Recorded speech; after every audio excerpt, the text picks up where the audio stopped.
Alright, today on Repairs 101 I'm going to show you how to take some ordinary lumber scraps and turn them into useful tools for the kitchen or campsite, or they make great gifts too.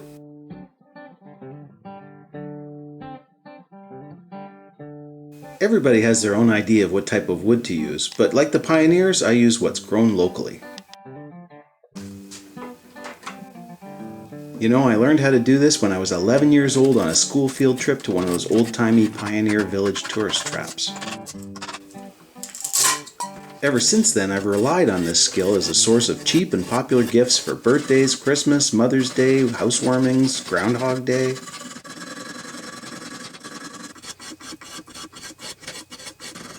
So it's really important that you keep the faces straight here and that you only carve the bottlenecks into the sides of the paddle.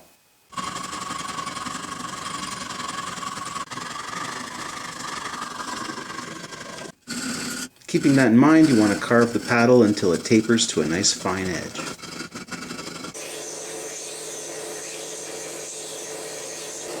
The belt sander makes light work of removing all the scratches, and you can use it to make a really fine blade like on this egg flipper. Now, I'm not saying you can't do this by hand, I'm just saying I can't. Belt sander is also great for rounding off ends, which is very difficult to do by hand. If you're feeling more ambitious, you can dig out the end of your paddle instead of tapering it and create a primitive spoon or even a scoop. Maybe add a little knob to the end of the handle. I made this one a couple of years ago and I'll just more or less reproduce it here.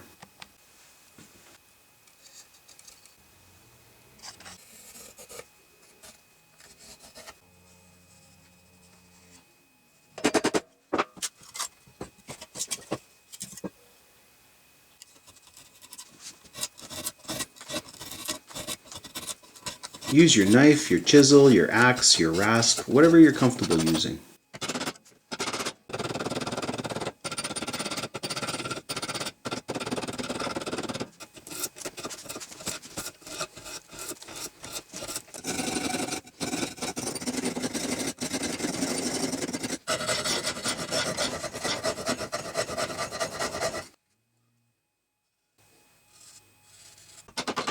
Here I'm forming the back.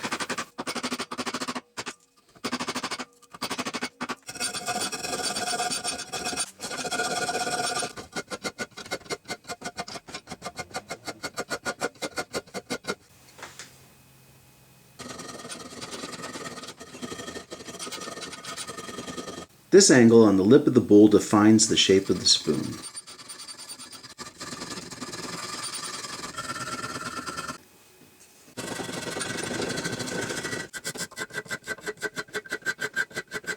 A little more sanding and it's definitely getting closer.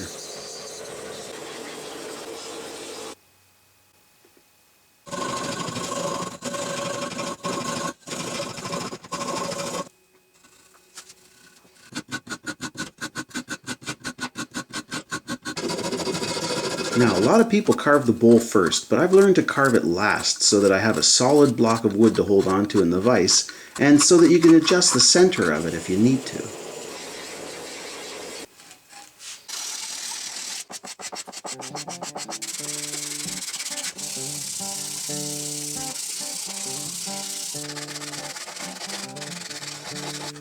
Now, you can make a whole career out of just trying to make the inside of the bowl look perfectly even and smooth. Use mineral oil on kitchen tools because it's non-toxic and it doesn't go rancid like food oils. Alright, thanks for watching and don't forget to subscribe.